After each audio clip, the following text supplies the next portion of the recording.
Hello and welcome to the Overly Animated Podcast, where we take animation seriously. We provide fan-oriented and analytic discussions on a variety of animated shows, movies, and anime, currently featuring Steven Universe, Voltron Legendary Defender, Star vs. the Forces of Evil, and RWBY.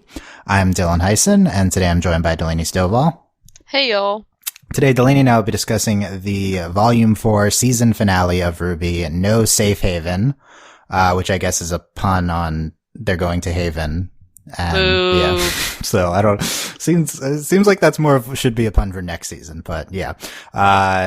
Very excited to get into the finale. A lot of hype surrounding this. We'll go over everything in the finale, and then we'll also be having our season volume 4 discussion as a whole. Last year we did that as a separate podcast. We are going to be doing that in the second half of this podcast, so stick around for that. You can check out all of our podcasts at overlyanimated.com. We podcast on RWBY Weekly. Check out our previous ones there, or search for the Overly Animated Podcast on iTunes or your favorite podcatcher. Spoilers for No Safe Haven. Definitely go check it out. Let's get into it, Delaney. What are your reactions to this? I'm not going to say jam-packed finale, but there's some stuff. Well, I really wasn't a fan of this at all. It's basically what I expected, though, that nothing really happened. Even the fight really wasn't that exciting, except, I mean, the Grimm is super creepy. Like, oh my god, like, terrifying. Its noises were awful. And I was like, this is nightmare fuel. But other than that, I mean, I don't know. I have a lot of issues with, of course, we're going to talk about the season overall, but I was just not engaged at all. There was like one moment where I was like, oh my god, did Nora just sacrifice herself? And I got a little upset, but that didn't happen. I was like, oh, they're fine, okay.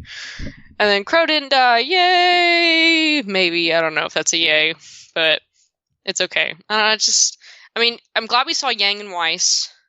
That was really cool. And Blake, even though Blake really wasn't doing anything, but I really wasn't about this. Okay, interesting. It's very boring. Yeah. I'm actually a pretty big fan of the finale. Maybe it's just relative to the season, but I think that's probably what it is. I think there's a lot of good stuff here. I was enjoying it. There's nothing particularly, there's like one bad moment, but I was enjoying most of the stuff that they did here. I'll definitely get negative when we talk about the season as a whole, but I think I just have mostly positive things to say about No Safe Haven. I mean, clearly compared to last season's finale, this is much more tame. But like, I think we get some of our best moments of the season. I think we get a pretty good fight scene. I think RWBY's monologuing, was very effective, and the montage surrounding that, and that was, we'll talk about it. I think that was, yeah, I mean, I think they don't do anything revolutionary with that scene, but I was a pretty big fan. I think that, we finally got RWBY talking for like more than a line. So well, I like that. That's good. It's just I enjoyed that.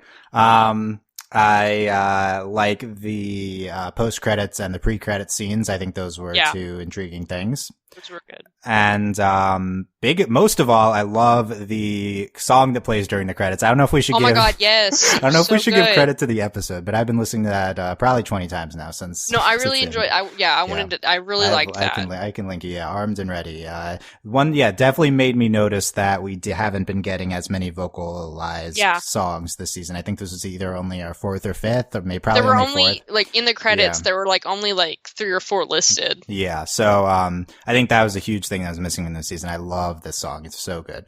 I think I can give credit to the episode for that. But we can go through it. And also some great Renora. I was a fan of the Renora this episode. So let's start with the long anticipated fight scene. And things go, much better than expected. They just kind of win. Yeah. I don't know, like, I mean, the Grimm's really interesting, and the way the Grimm fought was terrifying. Like, it's like Slenderman on a horse. Like, this is awful. And like, the noises and the cracking, and I just kind of wanted to cry a little bit. And like, that was really neat, but I wasn't really that intrigued by like, the fight overall. I don't know, like, it wasn't like, it's kind of the issue every fight this season has had, they keep getting hit over and over again. Jean comes up with a not revolutionary idea, and then they start doing it. It also doesn't work. And then it was just like a typical boss fight, but it seemed even more basic than normal, I felt like. Yeah, it was pretty there wasn't anything that like jumps out at you in terms of like mechanics or like, oh, that was an awesome action sequence. I just thought it was a pretty competent fight overall. Like, it was like, yeah. I think the biggest thing I have to say negative about it, I'll say some positive things after, is that, we're kind of hyping this like boss grim the entire season. And then it turns out it's this awesome like creature from Norse mythology. It's a thing it's a demon on a horse, and it's supposed to be all powerful. And then and it turns out its one defining attribute in the actual fight is that it's got extendo arms. Like it's Mr. Fantastic. That's the one thing it can do. Like, why does it need to be this figure from Norse mythology just to have long arms and throw them at people? I thought that was kind of stupid, but it was definitely it's definitely like well designed, and the sound design was really good on it. And I think they made good use of them, the extendo arms, but yes. Yeah. I think I like this fight for its focus on the, like its character moments. Like none of this action was revolutionary. It was fine though. But I loved, I didn't love, but I thought it was good that, we had like a Ren, character sequence within the fight. I thought that, it was mostly successful, kind of the thing of like Ren just feeling like he needs to like go crazy and defend everyone, and Nora has to tell him to chill. I thought they executed that pretty well. She slapped him. Yeah, I was a fan of that. Yeah, no, that was quality. It was a loving snap. Yeah, it was like slap, bro, yeah. Bro, get it together. I thought that was executed well. I think I think RWBY was fine in this fight. We had to see John with the sword. So he like puts it in the sheath and then it extends out. Thoughts on that? I mean, I really wasn't like that impressed with it. I don't know, like, I mean, I could tell they were trying to make it a moment, but we're going to talk more about it. They have made me care about zero. Like, I've absolutely cared about nothing this season. And I don't know, it doesn't look that neat. It's hard I mean, RWBY's weapon is like the coolest thing on like the planet. And then, I don't know, I'm just like not that intrigued by there's like three things on response there. I saw a comment that RWBY's, they're doing too much like crazy stuff with RWBY's weapon. She's like hopping on her thing. And so I don't know. Right. I think it's fine, but it's a little much. Well, I mean, it's a gun and it's a scythe. And she can basically fly at this point. Yeah. So, I mean, she can turn into rose petals. I agree though. Crescent Rose is the coolest weapon, but two. So one thing this finale. So you mentioned making you care about things this season. I mentioned this last podcast, but if this season has done one thing for me, it's made me care about Nora like a lot. Like, I really like Nora now, this past few episodes, and Nora's like one of my top 10 favorite characters, and just, the arc that, Ren and Nora have been on these last 3 episodes.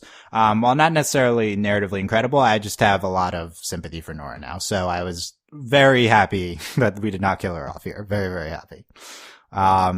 Third, yeah, so back to John's weapon. Apparently it is called, croquet amours. I assume they mentioned this earlier in the season. I would not know this, but I copy and pasted an outline that someone did. And the reason I mentioned that is this episode aired like 12 hours early in Australia because they had a convention there and they played it there. Oh yeah. I saw that. Yeah. So, someone like recapped it. So that's my outline for this. I was like, yeah, okay.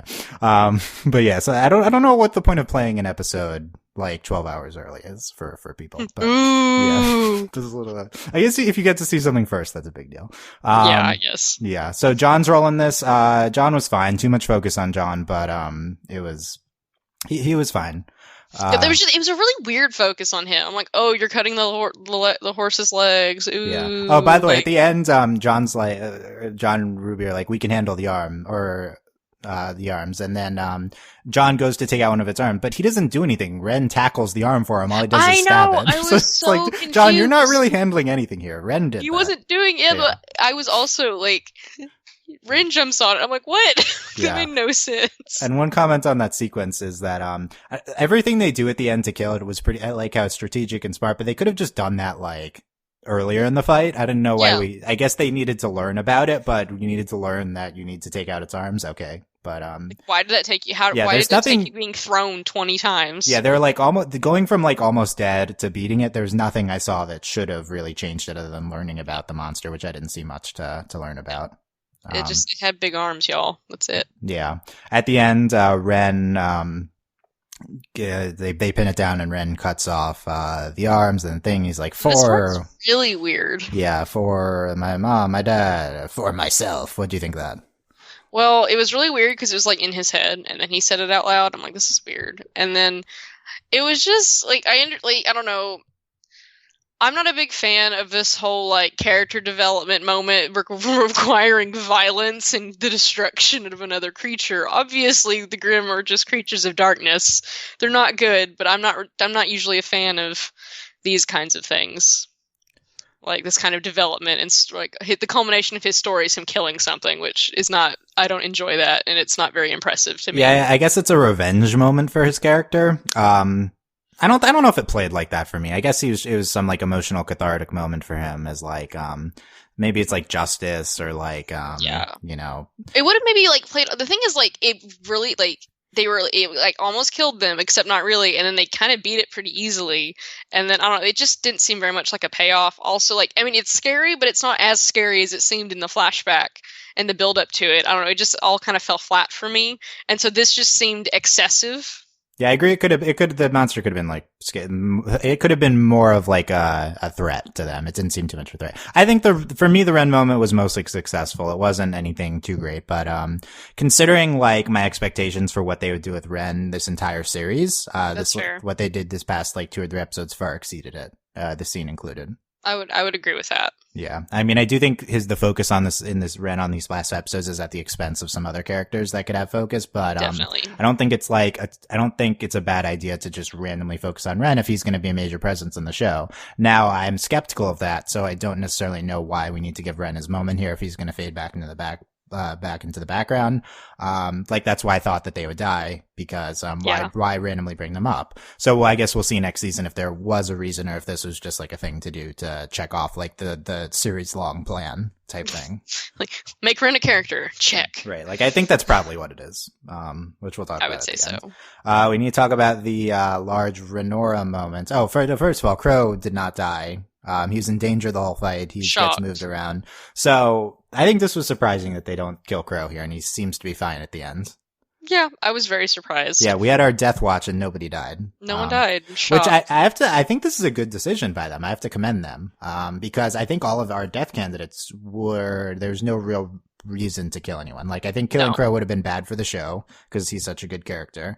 I think killing Ren and Nora wouldn't have done anything. Like, there's no real reason to do that. Killing Sun could have done something, to be honest, but we'll save that for next season. But yeah, like I think they had a chance to take some cheap deaths and they didn't. So I think that's a good thing. Yes, I would agree. Yeah, I'm worried that the only reason they didn't do that is because this is like not like a third season finale. Like it's more of like a first out of the arc of 3 seasons, you know, so it's not as big.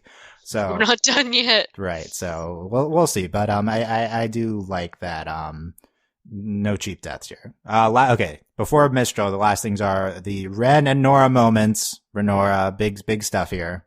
Cute. Yeah. So our big moments, we have the handhold. Adorable.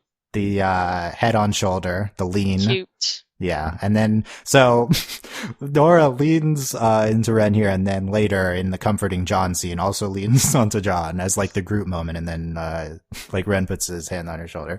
Double Nora lean. I guess that's her go-to move. And that's then so I think all of those are great, and then we have like a Nora tackling Ren, and that is all cute. I actually was I know I'm sounding kind of tongue-in-cheek, but I'm pretty into the Ren and Nora moments this episode. But last, we also had the thing pins, linguistic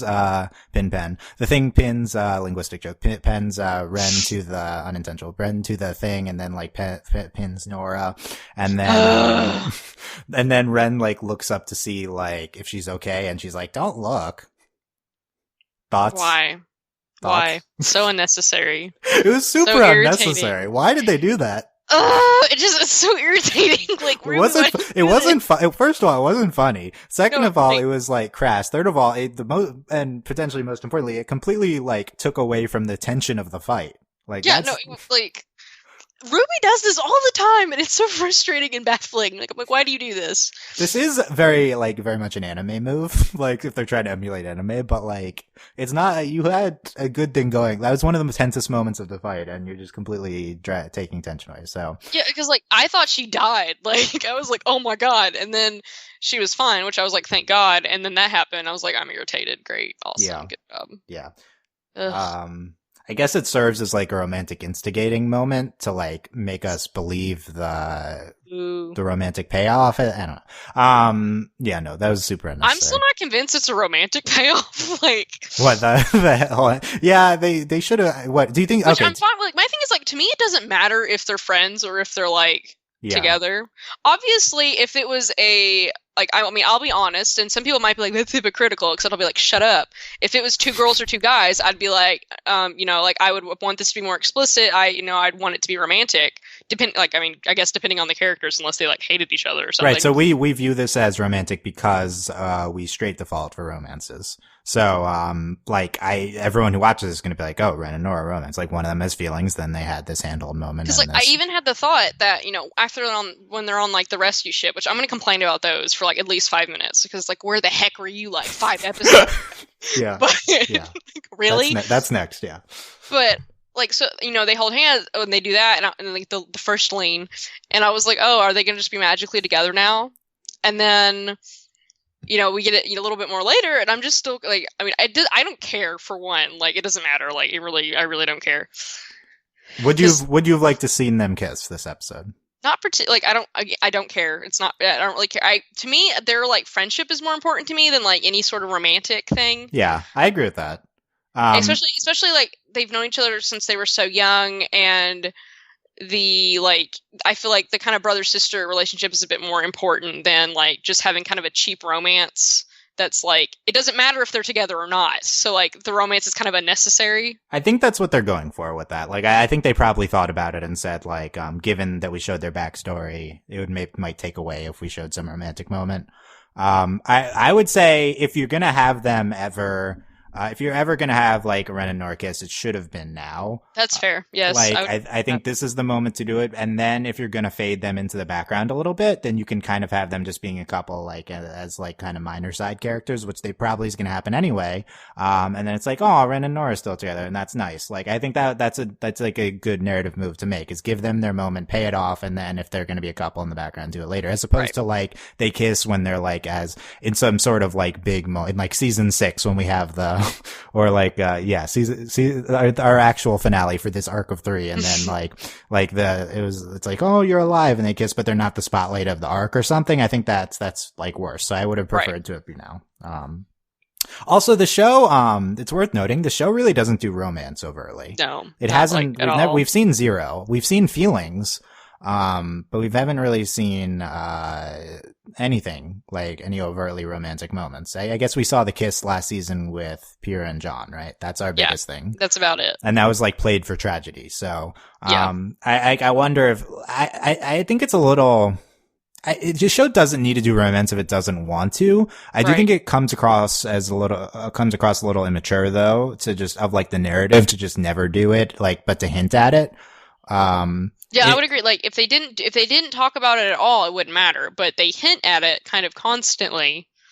Like if this show just doesn't want to do romantic feelings, then that's great. Like there's shows that do that, but I do think you should probably pay off something.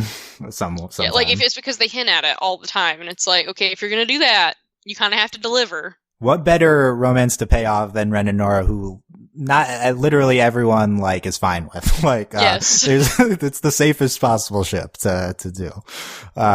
So I mean, they do get into stuff with John and Pyrrha, but like that's a different situation. I don't know. And then she died. It's a little annoying. Sad. That being said, if we're increased Ren and Nora in the narrative now, then maybe this is a continuing arc. So I think that'd be. Like, I think it's kind of interesting for, like, the romantic feelings under the surface of, like, the long, deep bond that they've had and how they deal with that. Like, that's kind of an interesting story to tell. They definitely will not tell that story, but, like, that would kind of be interesting. Anyway, there's our Ren and Nora discussion. So, that was we're also hardwired, like, basically every, like, show ever, the, like, best friends into, like, romantic, like, that's so deeply ingrained in media. So yeah, it is. So it's kind of an audience expectation. Yeah, I mean, for the record, the show has clearly shown Nora feelings for Ren, so it's not like this is coming out of. It's not like this is an interpretation thing. So, okay. So then our ships show up. Like, really? Also, I'm extra irritated. I, for 2 seconds, was like, oh my god, is it Hysen and Yang? And then it wasn't. And I was like, I'm irritated. Yeah, thoughts on the ship showing up to save Crow conveniently after the fight.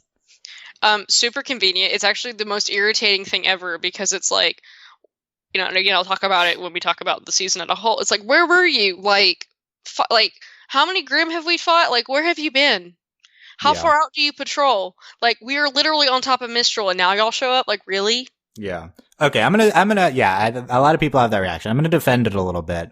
Cause first of all, I saw like, there are like things slowly coming out of the Australia showing, and it's like, ships show up to save the day out of nowhere. And I was like, really? That's how they beat the monster? And I was glad that's not what happened. Okay. Okay, that's fair. Yeah. But, I think that this kind of makes sense, and they kind of do it, decently well. Like, there's a line of one of the two random guys on the ship kind of explaining in the background while focusing on another character. I'm not sure if this is what they intended, but it seems like there was mountains separating, the village that they're Kuroyuri from just like right to Mistral. If that was the case, then them patrolling right around the area, I think would make sense. Well, I mean, the patrol obviously makes sense. Like, it's a giant, I don't know if they're actually that close to each other though, because like, I don't know if we just jumped to it, but, yeah, well, I mean, it makes sense, and of course this is this is so not new. This is such a thing that happens in like every battle movie ever, and then like they finally come and like they're in a big ship, and like, every sci-fi movie ever this happens. Yeah, narratively, it doesn't bother me because we'd already finished the conflict, basically. Like, they're not really intervening. Like, once we beat the thing, okay, whatever, we're in Mistral. It's a super, like, expected ending. Like, it happens all the time. It's whatever. And it is uninteresting because, like, this literally is in every movie.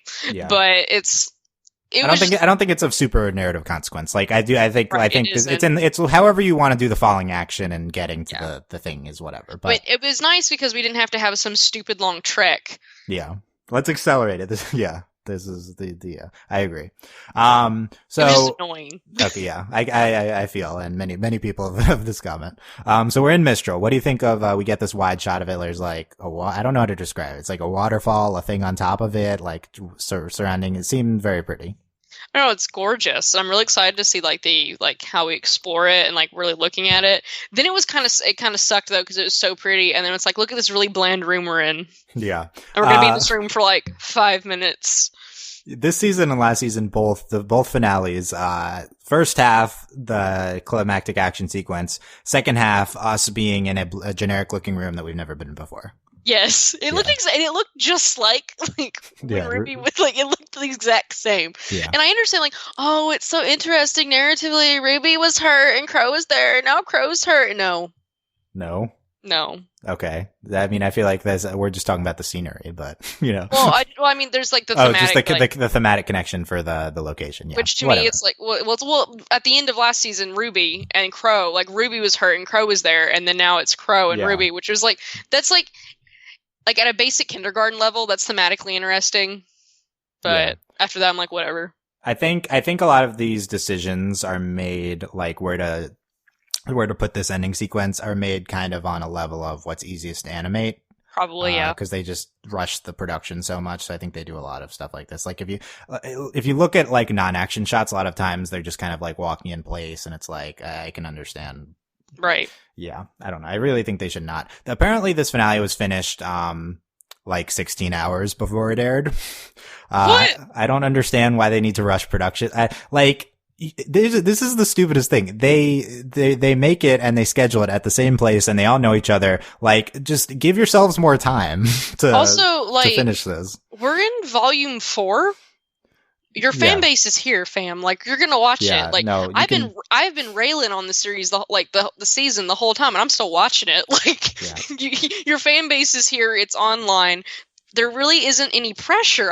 That's kind of like they're creating this pressure for no reason. Just give yourself another month, please. Like, in production, it would really help, and we would appreciate it. No, just like, why? I don't understand working close to deadlines that much. Like, that's just like, especially when like there's no reason to do that. Like, there's no reason to have this like insane deadline when you're in charge of yourself. It makes no sense. Yeah, clearly they're under pressure to stick to a year schedule now. Right. There's talk, the Rooster Teeth boss going around giving interviews. RWBY's great. We need to do more things with RWBY.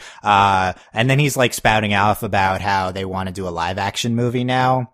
Oh God. Yeah, it's not like anything that they've like ordered or have like direct plans for, but he's like, yeah, we're gonna do more things with it. We're gonna have a live action movie. It's gonna be great. Like, yeah, okay, sure. Yep. We'll see how that goes. Yeah, is this gonna be before or after season 13? I Right, mean, probably after season 13. But no, but hearing him talk about it, the franchise, I understand the season 13 thing. Like this is like a clear moneymaker for them now. So they're just doing it. So, just milk it. It's okay. It happens. I guess so.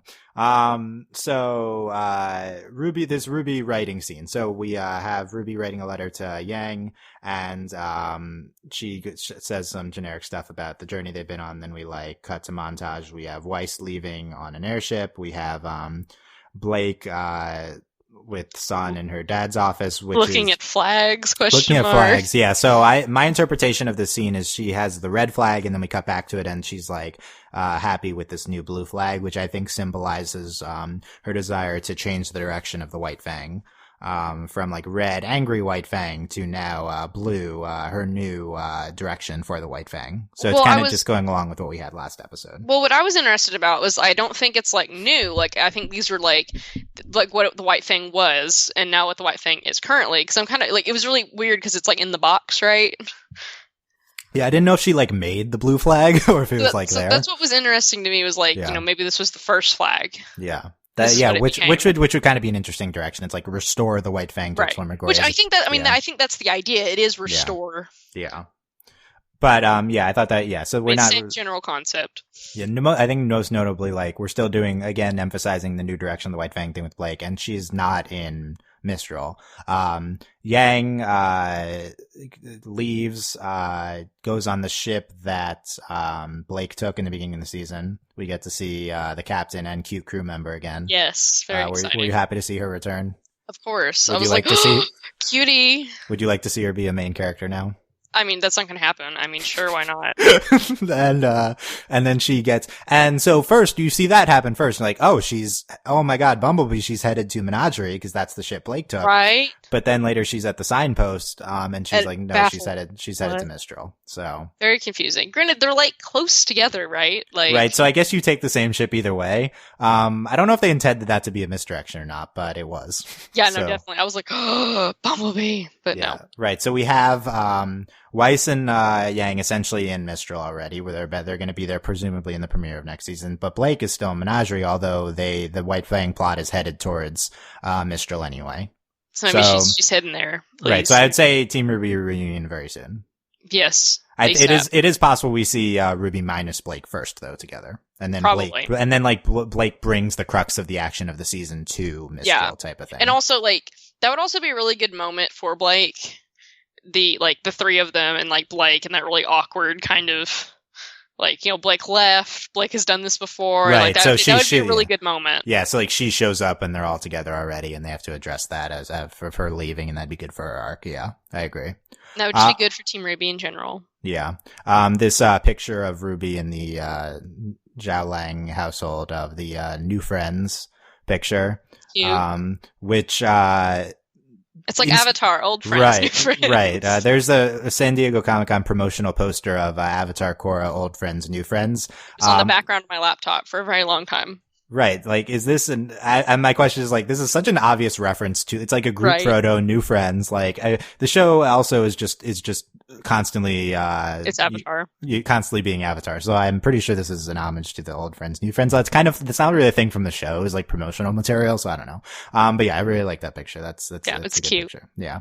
And if you zoom in, I saw this number posted. If you zoom in like 600%, you can see that Weiss's hand is on Ruby's shoulder. You have to zoom in really far though. How alive do you feel right now? I was pretty live about that. Yeah. I mean, the Bumblebee is more obvious. Like Yang has her arm around Blake's arm. Like that's very clear in the picture. But you have to like zoom 600% to see the White Rose. There's my evidence for the season of the White Rose. There you go. White Rose right there. Yeah. Bam. Done. No, it's not hidden. You just have to find it. You just gotta find it. It's like archaeology. Like you gotta dig for it, man. Yeah, dude, it's happening. Confirmed canon from this Everyone's picture. gay. It's fine. Yeah, it's happening. Okay. So what do you think about how they handled these? We can get to the RWBY letter writing next, but what do you think of how they handle these shots of Team RWBY minus RWBY on their like journey? I really liked it. Like, it's not my issue with the montage. Mm-hmm. I really liked it. Of course, you know, I wasn't anticipating seeing everyone. Even seeing Oscar was like almost like, it was like, oh, okay, Oscar's doing something cool. And like seeing the train like going to Mistral, that was like, okay, we're getting somewhere finally. Yeah, we also see Oscar, going too. And it was like, I really liked it. And like, I mean, we'll talk about it more in a minute, but like, you know, RWBY talking and seeing all of them, and she's talking about Team RWBY, like it's really good, and it's a moment that I wish we could have had a lot earlier in the season. Yeah. But like it was good. I really enjoyed it, and seeing everyone is always great. Yeah. A little bit of the time skip theory confirmed slightly. Like they didn't show up for the fight, but clearly Yang goes a further distance than RWBY does in the same amount of time. So the Yang stuff was happening a little bit earlier, I guess, because she takes that whole ship and Yeah. I was thinking that too. Yeah. Which I like, I'm glad they didn't stress about how to handle that. Like, it's fine. We don't care. Like, you can show. Don't care. Yeah. Just have them together, okay? Just bring them together. So this is all in the context of RWBY writing a letter. What are your thoughts on this just whole sequence here? Okay, well at first it's like kind of like I'm glad RWBY's talking. I love RWBY. Like, my child, please speak. Like, you're adorable. Just talk. But she's sitting there writing the letter, and you said earlier, like, she's just saying really generic things. And she's writing it, and it's like also like you can kind of see the words. Like, you can see the word sis, and that's about it. Yeah, you see hey sis, but that's it. And it's really weird. And then like, I'm glad, like, her talking, doing the montage is really great. Her writing a letter is fine. But to me, I'm just so, like, why did this take, 12, 13 why did this take so long? Like, that's what all this did for me, was just, like, why did we spend so much time on all this stuff that, like, is really boring? So, like, it took 12 episodes and we're here. I'm like, I feel like this could have happened in episode 5. And then, like, the whole, like, oh, I hope you've been getting my other letters. And I think her dad was, like, made a very brief mention. Well, that's the other confusing thing. Like, you read her letter, and it's like, is that the first letter?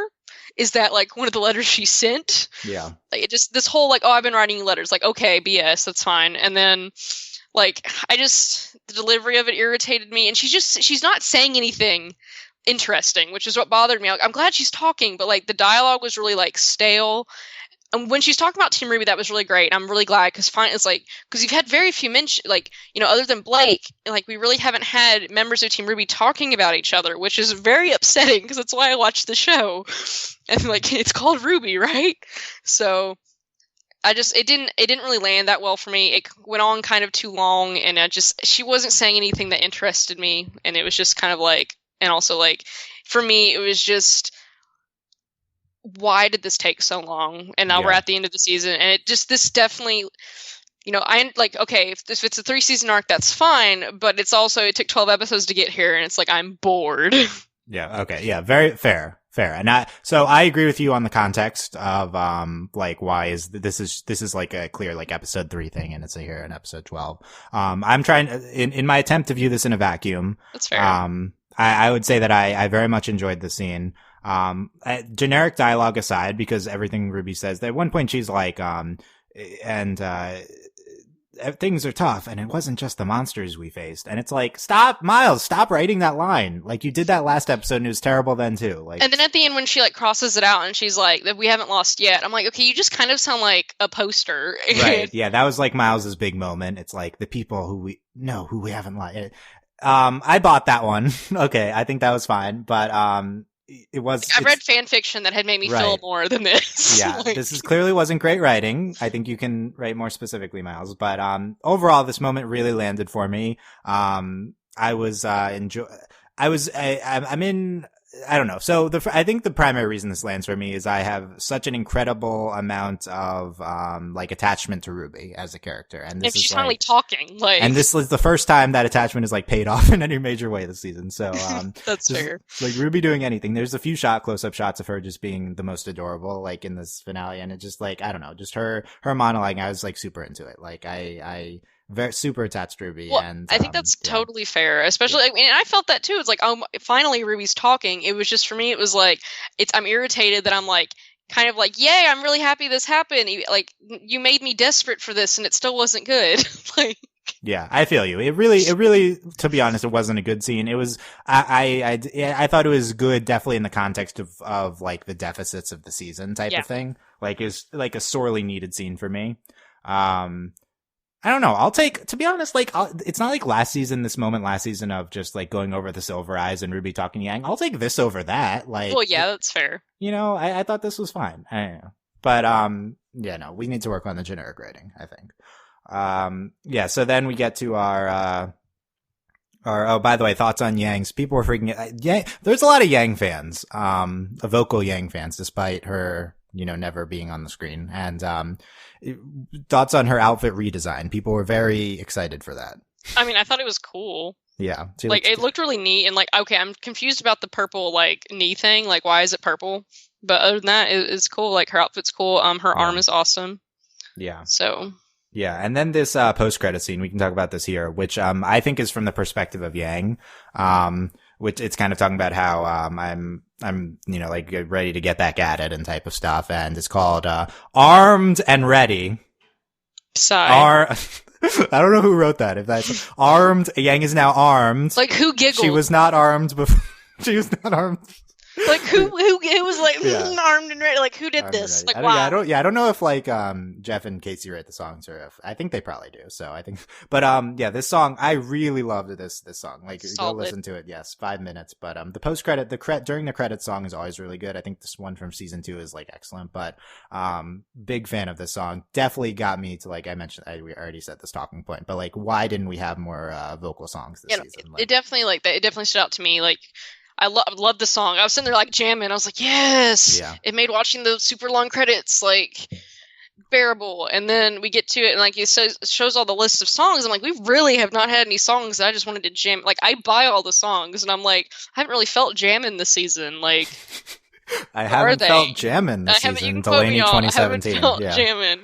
Yeah, Delaney just wants to feel more jamming. And there's no G on that word. It's jamming. Okay. Yeah. It's fine. Is like GIF-ammon. It's like that. No, what? So there's 3 other, like, I know what I was going for. There's 3 other sequences here at the end. So we have Cinder, our Cinder check, and of her practicing her powers again. And, Emerald, who decides to exist. For 2 seconds. Yeah, another one of my top 10 characters. Built up my Emerald sympathy last season and did nothing with her now, so that's great.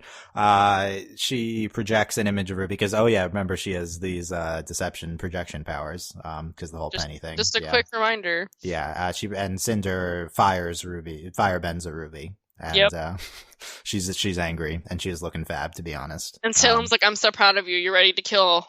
Yeah. Thoughts on that scene? I was like, okay, now I remember why we hate Cinder. Yeah, don't firebend at the baby. Come on. Exactly. Like, also like the whole like she's kneeling. Like, that was rude. Like, yeah. Jeez. Presumably in the situation she's given up. Like let's chill here. Can we like calm down? Like, yeah. Whew. Yeah. So yeah, I thought I'm glad we checked in on her. I didn't think we'd see them again. Just a quick reminder. They didn't really, there's not really a purpose. I guess we're showing Cinder getting back up, and maybe Cinder will be a force next season. I think the most intriguing thing in the finale was our pre-credit scene of, where it seems like we're about to finally see Lionheart. Professor Lionheart, who I presume is really creepy, by the way. Like, I was like, is he dead? Like, yeah, I presume this is the Leo from last episode, Leo Lionheart, but not confirmed. That would make a lot of sense because they do dumb alliteration and stuff a lot. Yeah, they would do that. Yeah, we're about to see him, but no, he's sitting down and having tea with Dr. Watts, who we haven't seen since episode 1, and I didn't remember was a person. But no, I was just like, oh, he's evil. That's all I remember. He was the most interesting one from episode 1, but I did not remember him. Right. Yeah. It's like, and Dr. Watts says, Salem did always say you were quite hospitable. So Lionheart in coots with Dr. Watts, but that might be ambiguous because it's like, oh, is Dr. Watts like in disguise? But no, he makes it clear, like, Salem is in with Lionheart too. So, I'm worried about this next season because like they're gonna like, we're gonna have this like Lionheart. We know Lionheart's evil, and then the characters like don't know for like half all over again. Yeah, like Lionheart doesn't know for like the characters don't know for like half the season, and it's like, okay, this is But I thought this was well done in the context of where we are in the story. Well, I would agree, and also especially like we haven't met this character before. We're kind of going in with the assumption that Lionheart is evil. It would be really interesting if a twist next season was that he was like a double agent. Right, that would be neat. Yeah, but I think that this is like a really great way to leave us off until the next season. It's definitely like, something interesting finally happened. Mistral definitely seems doomed if the guy we're relying on is with Salem, and also the White Fang is revolting in Mistral. Like, there's no bueno. Nothing good is happening in Mistral right now. Yeah. Other thoughts on this? I mean, it's like, so it's interesting that, we're going in thinking that Lionheart's evil. I'm a little concerned that if he is actually evil, having a very irritating repeat of Volume 3. Yeah.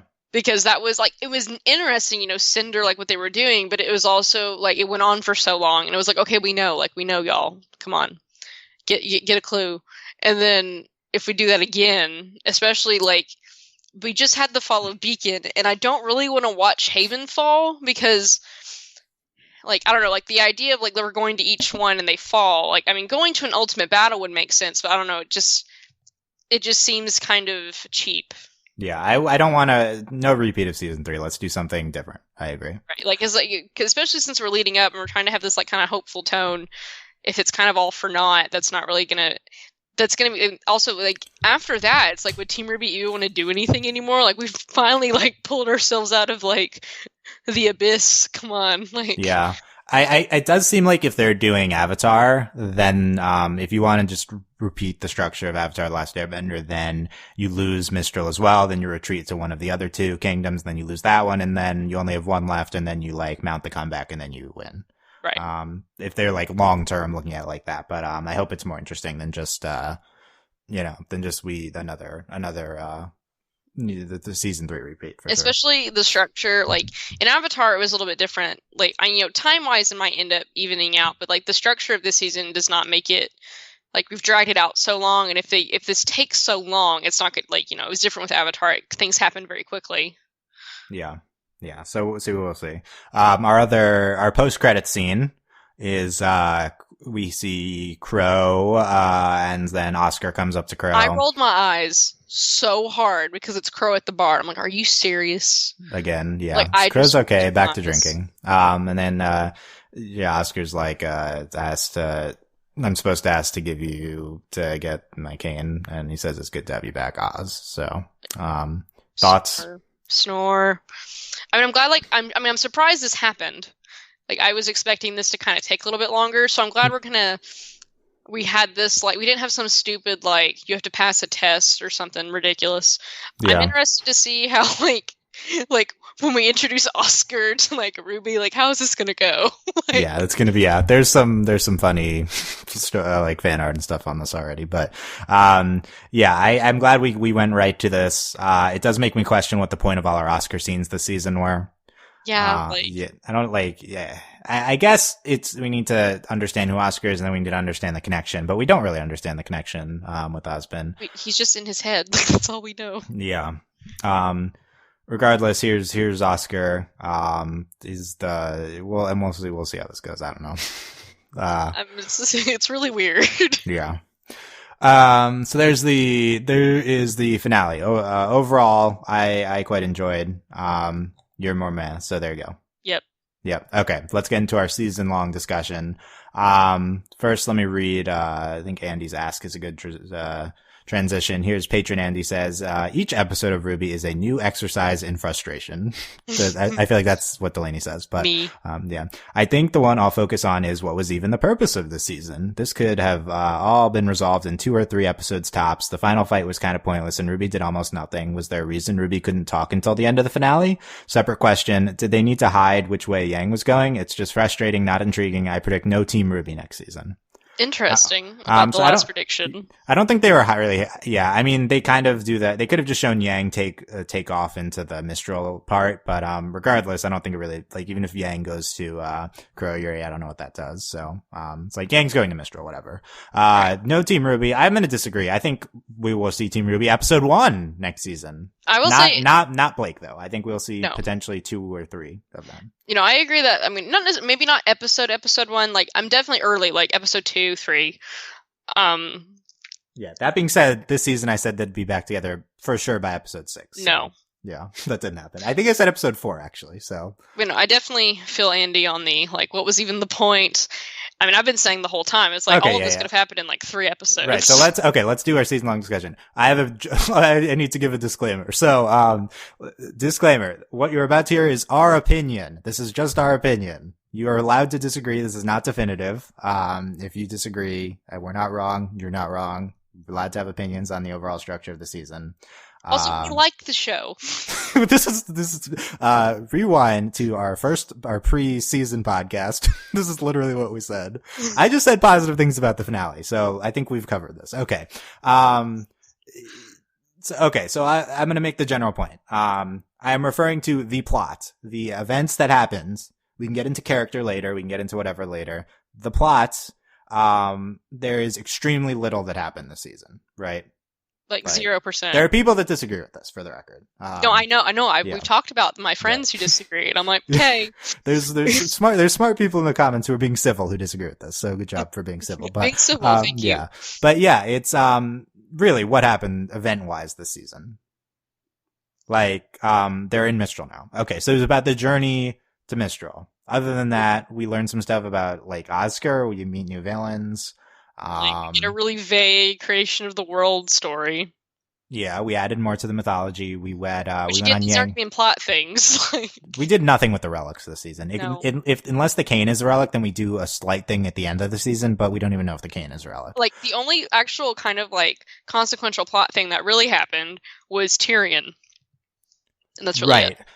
That's the thing, I guess. Like, the main thing that happened this season was the villains in episode 1. They send Tyrion out. Tyrion attacks them. Crow gets hurt. Tyrion reports back. That's something that I expected to have happen the next episode, and that took the entire season. Yeah, no, it's ridiculous. It's mostly them walking, and we have Crow's injury, which doesn't even matter. The important part is not that nothing happened, because there's a bunch of, I watch animes all the time where there's no plot and, that is the entire purpose of the show. It's not necessary for things to happen to have good narrative, good show. The problem is that it was boring, I would say. Yes. Is that it was not very interesting for me. Well, it's also like, this isn't what RWBY is. That's the thing. Like, RWBY isn't a slice of life anime. Like, RWBY is, the first 2 seasons, it's like battle school, and it's super awesome, and like that's the whole point. Like, they're going to school. They did have a giant food fight in season true. 2, but yeah. But it's like, they're going to school, and they're doing like school things. They're learning how to fight. We have like some epic battles. Volume 3, we have like an epic showdown. Like, typically, like, we're kind of dealing with intrigue, and we're kind of trying to save the world. That's basically always RWBY. Like, we got to save something. And it wasn't interesting, which that's my main thing. And I've talked to some people, and they're like, "Oh, we're building up to something." It's like, great. Did it have to take 12 episodes? I don't think so. Yeah. And also, what are we building up to? I don't even know. I don't really care. That's the problem. Like, you can have build up. That's cool. Do that. We built up stuff in Volume 3. Me and Dylan called all of it. We're like, this is going to happen. This is cool. Then it happened, and we were like sad, and it was really awesome. And like, we had like this epic moment.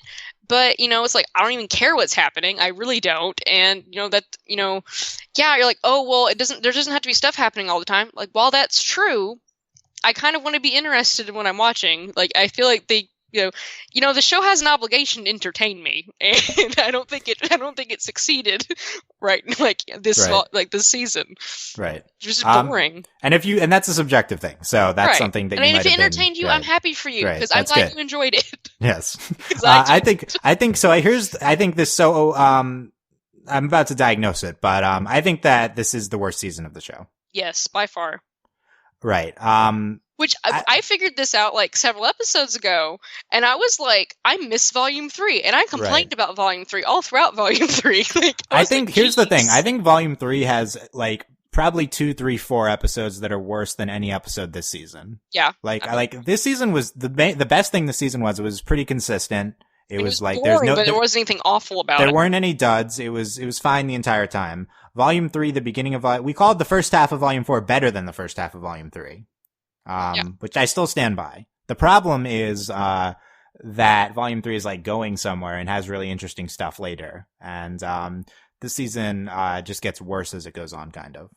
Well, the thing is, like, it's great to be consistent, but it's also, like, it's stagnant. It wasn't interesting. And, like, I'm glad the quality, and we only had a few, like, up-the-skirt moments that made me want to, like, bang my head into the wall. Right, there's like, last season had the Adam Yang arm moment, which is the worst thing the show's done. There's nothing like that this season. Right. You know? Which, and, like, like, good, I'm glad we're learning. Right. But then there's also, like, it's still boring. Yeah. Before we get into, like, this isn't going to take that long, but so I'd rank the seasons, 2, 1, 3, 4 from best to worst. I would agree with you. Yeah. I don't think the difference between 3 and 4 is like very large. No, but I do think really. it's like substantial. It's like significant, but not that large. Well, at least Volume 3 has something going for it, and that stuff happened.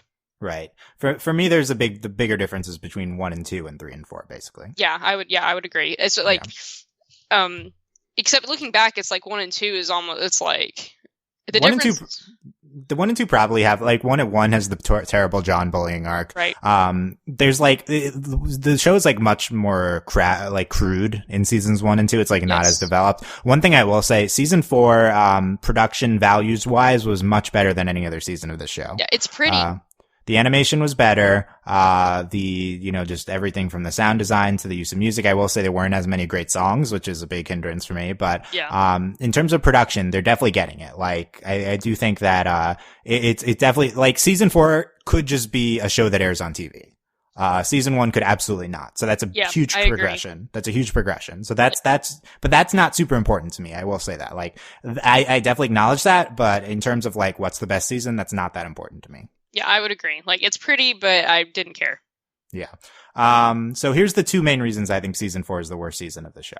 Number 1 is that, there's not plot movement, which makes the show this season not very engaging. We talked about that. Number 2 is that the main draw of the show, the interactions of Team RWBY, is gone. Yep. Which is the whole premise of the season, right? Like, this season is them saying, let's do a separation season.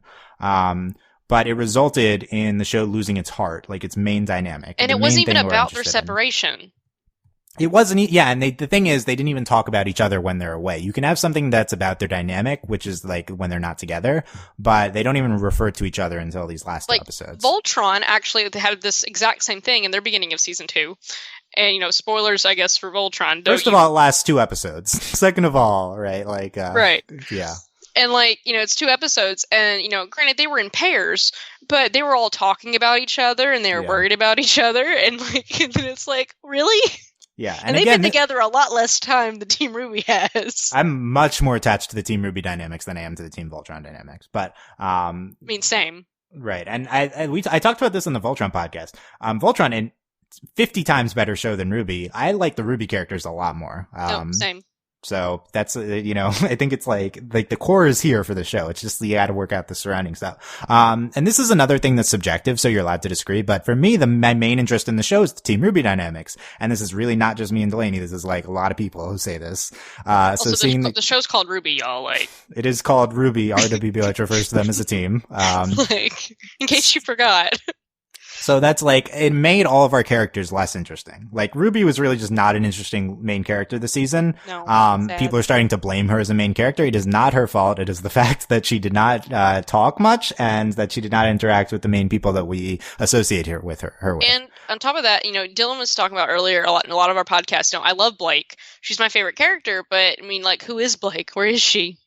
And we're kind of rehashing things with her. And, Yang's really interesting, but we cut off her arm and, like, now she's on a mission. It's like, okay. The main improvement the season made was it acknowledged that it treated Blake horribly last season. Yes. And she was much more of a focus. I have a chart that I found on RWBY on CO of line counts. So this is not our screen time tracker that we were doing before from it's the line count. So first was Blake for the entire season with 97. Second was RWBY 94, John 93. So, Blake had the most lines this season. RWBY and John were tied for the next. And, the other thing is like John is just clearly a main character at this point. If you total the lines throughout the entire series, John is number 3. Which is really irritating. It goes RWBY, Weiss, John, Yang, Blake. What? Infuriating. It's kind of infuriating. And then there's, it's a large drop off after that. So John is essentially a main character for lines given. Which is frustrating. Yeah, but, they fixed the Blake problem. That being said, it's not like Blake was incredible this season. No, which is awful and makes me sad. Yeah. Like I think the stuff they did with her is fine, but none of it was great. Well, the same thing they didn't like. The thing was like they separated them and they kept focusing on people. Like I'm sorry, like Ren and Nora are great or whatever, but like I don't care about them. I really don't care about Jean. We focus on them for like the chunk of the season with RWBY, but we're even with them, we're not focusing on RWBY, so it's kind of a waste.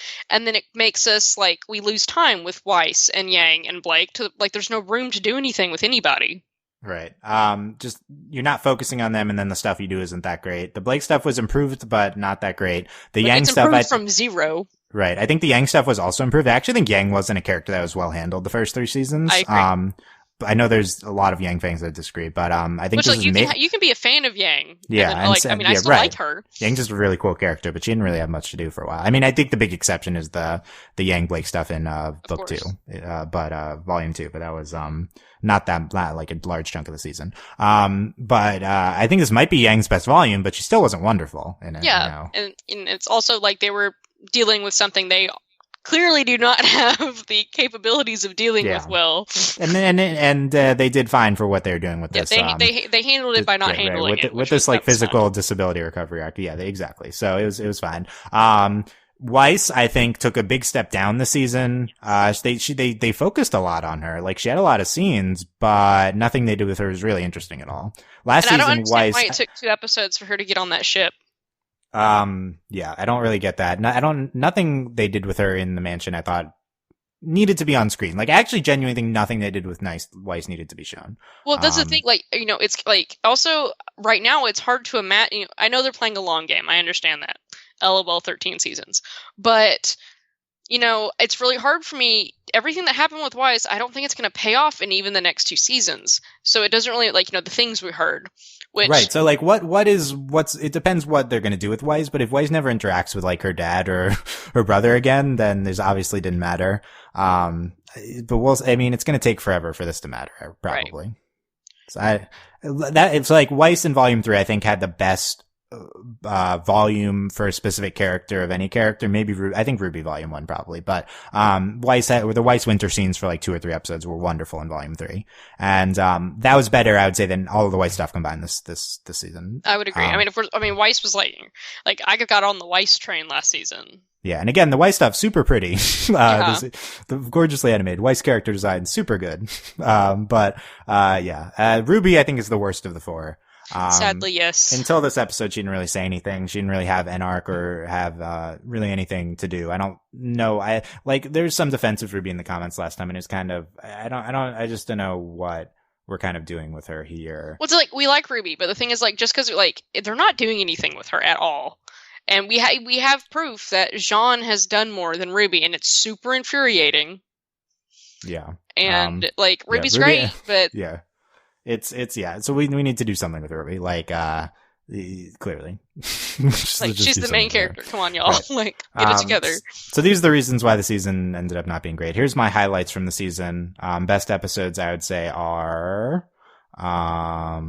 no, it's confused. I'm trying to navigate this Wikipedia list of RWBY episodes, but the descriptions are giant.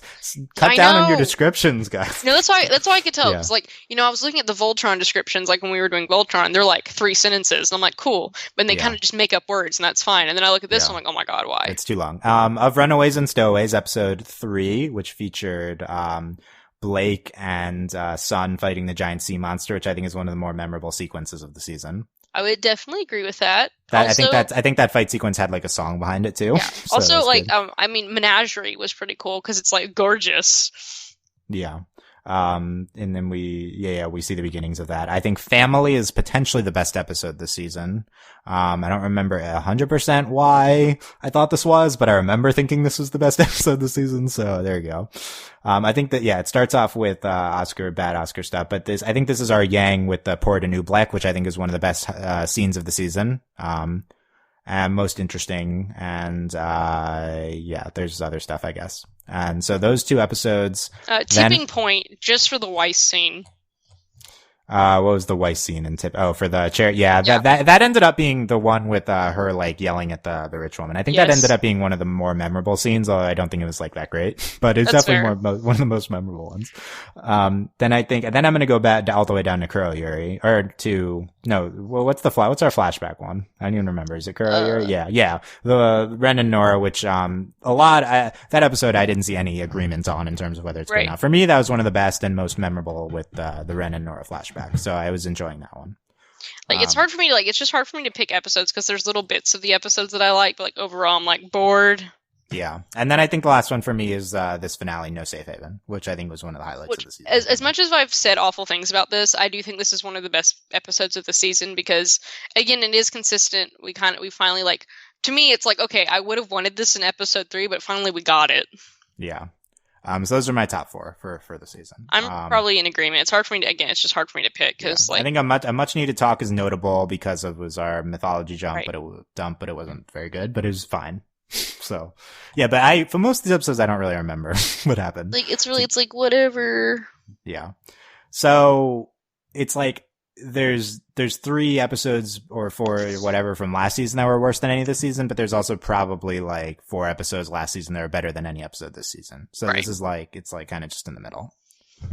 Yeah, I would agree. It's just kind of meh. Parting thoughts on Volume 4 and hopes for Volume 5. I really hope things happen in Volume 5. I'm sure they will. Like, I had a friend and she was like, I think you're being unfair. Like, they're building up to things. I'm like, that's fine, but I'm bored. But I think we're finally going to get some payoff in Volume 5. I really hope so. Leo Lionheart is going to look like the lion from The Wizard of Oz. Okay. He's going to be blonde. He's going to have a beard, and it's going to be like he's going to have like really long hair. Like I'm just like I'm not. I like no. Like I know for a fact that's what he's going to look like. And then and he's going to be like ridiculously tall. Like he's going to be huge. Okay. But I do definitely agree that like we're gonna have like Yang, Ruby, and Weiss meet back together before we see Blake and then be separate. I really hope so. I think that'd be a really good moment for Blake. It's what we need. I really hope, like, please, Team Ruby back together ASAP. Like, I'm getting real tired. Can we also... That's the number one thing. Can we demote Jean, like, 4 pegs, please? I'm really tired of him. He's not doing anything. He's annoying, and, like, he's really not At least do something. At least give John an interesting... Like, John had an arc of the grief arc here, but, like, if we're gonna make John a main character, let's give him something. Yeah, at least make him do something. Yeah. And I really did not enjoy Volume 4. I've been bored the whole time. And it's really sad because I like the show and I love Team RWBY and I love the characters. I'm just like, why do you do that? Why are you torturing me like this? Yeah. You gotta do more stuff. Gotta do more stuff. Gotta have our characters interact. Which I'm pretty confident we will because this was a bunch of build up. I don't know why it took 12 episodes, but apparently they felt like they needed 12 episodes to do this. So hopefully we'll be kind of like a lot of action, wham bam, going forward. And like, granted, it doesn't have to be action constantly, but make it interesting. Like, geez, like, I'd watch RWBY looking at a wall if they like kind of did some stuff, like just to make it a little bit, give me some motivation. I think there's some promising stuff with the White Fang, like taking back the White Fang arc, and then just seeing our main characters back together. And in Mistro, it seems like a cool location. So there's some potentially promising stuff. It looks really pretty. I'm really excited about the White Fang stuff too, especially in the current political climate. A plotline like that would be really nice. Oh, that'll make them handle it much worse, but of course, naturally. not that they're like in the wrong on their beliefs. They're saying the same stuff as that, but it's just no faith anyway. But also now we're on to Gay Watch 2K17 for our LGBT character. Where's the queer? Where is it? Right. So they said that at the beginning of the season or at the beginning of last season, and it's just not been a thing. Where is it? Right. That was just so atrocious that they said Yeah. that. The show itself, like, if you want to throw around the word queer baiting, the show itself doesn't ever do any of that. No. Like, it doesn't ever promise romance, but why did they say that in an interview? That's the thing that's so frustrating. It's like that. It's like, really? It's just a bad idea. They're fishing, and it's super irritating. Yeah. Overall quality. So I think I want to mention again, the animation's caught up. Like, I think the production stuff is really good. So I think the problems with the series now are solely on the season planning and the writing. Yep. Like, I think that before RWBY was a show with a lot of problems that kind of shone despite its like crudeness. Now I think the production is like good. So I think it's like on Miles and Carey's season planning. And for me, even it's not like, for me, I would put writing above the season planning. This season, especially, like, in that the season was kind of poorly planned and like boring. How awful the writing was really was like glaring because of it. I think the show can get away with generic kind of mediocre writing if things are faster paced. Yes, I would agree. Right. So if the planning was different, then maybe it would have been, but they're both problems. You have to pick one. It's like the triangle. Like, you can have two. You can't have all three. And last thing I'll say is that I think the season is going to play a lot better Netflix style as all together, right? I think the Oscar stuff is going to be a lot better when it's like moving towards something right away. Like, I think in retrospect, it's like it will. Yes. Well, I was gonna I don't know the run times. I haven't been keeping track, but I don't know, like, this kind of feels like this might be the shortest season.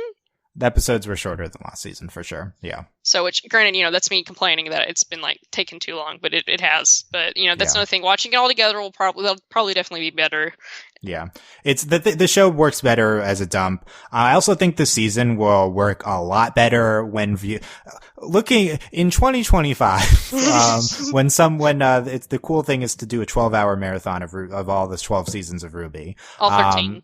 All 13 seasons. This season will not be bad for hours 3 to 4. It's not going to be that bad to go through all this stuff. It's going to be like, oh, okay, we're slowing down for a little bit. I just had this giant thing. It's like in the context of the overall show, I think it's going to work a lot better. And I understand that they're kind of looking at it from that angle. It's just, this is a show that is released weekly and yearly. It's not like, not only is it not like, released all like at once, all the seasons are released at once. It is released weekly. If it's not intended to be consumed this way, then you shouldn't like release it this way. But I do think there's much like the past seasons, it's going to work better as a marathon. And then maybe if they dumped it all, they wouldn't have to give themselves ridiculous deadlines. I honestly think this show should be Netflix dumped. I don't think it works with their revenue structure of their subscriber thing. Right. It wouldn't. Because I think they'd be worried about people like unsubscribing as first members and then only coming back for the dump and then going again for the following months or something. But Netflix doesn't worry about that. But Netflix releases constant content, and maybe they think their RWBY viewers are unique anyway. Yeah, I don't know. I don't know why they say things like this and then release it weekly, but whatever. Okay. Also, the fact that the 13 season plan is daunting as a weekly viewer. It's already pretty stupid. Yeah. I had a whole rant about that, but we're done. I'm done here. Okay. So yeah, this is our last Volume 4 podcast. I don't think you guys wanted an hour of us talking about how terrible the season was. So it wasn't terrible, but it was, et cetera, et cetera. Y'all were prepared though. Like, we've been complaining all season. It's fine. Let us know in the comments what you thought of our discussion on this. Questionable, to be honest. This isn't super important, but questionable whether we will have coverage of Volume 5. Who knows where the podcast will be then? But so you can show your support by commenting and letting me know that people watch this and stuff, right? That'll factor in. So, but yeah, let us know comments. I don't know. I'm ending on a good note for this season of RWBY. I was pretty hype. I am pretty into it when it airs, and like I actually read like discussion and like kind of part of the fandom that I'm really not for other shows. Like the only other show that we cover that I kind of get as excited about, to be honest, right now is Star. Like I'm actually pretty excited to see Star again. Yeah, same. Like I'm pretty into Star right now. Steven Universe is like clearly our best show. I'm not like reading comment theories on it all the time. Well, that's also like the fandom. There's differences in the fandoms. Yeah, it's true. So I don't know. It's like excitement despite all of this.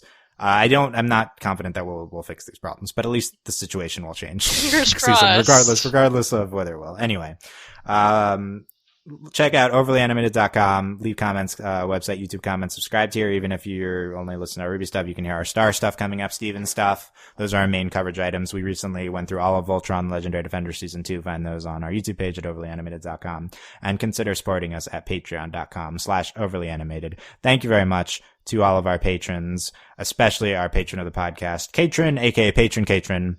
Thank you very much, Katrin, and all of our patrons for all your support. Yeah, final parting comments, Delaney, on RWBY Volume 4. I'm ready for Volume 5. Already, let's do it. I mean, we're only like 8 months away, to be honest. It's so fine. It's not that long. They already got, at least we're consistent releases and stuff. So thumbs up. One of our few shows that's like that.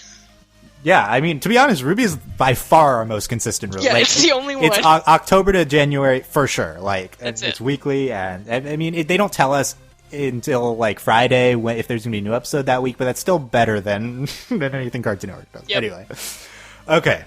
Thank you guys for listening, and we will see you next time. Bye. Bye.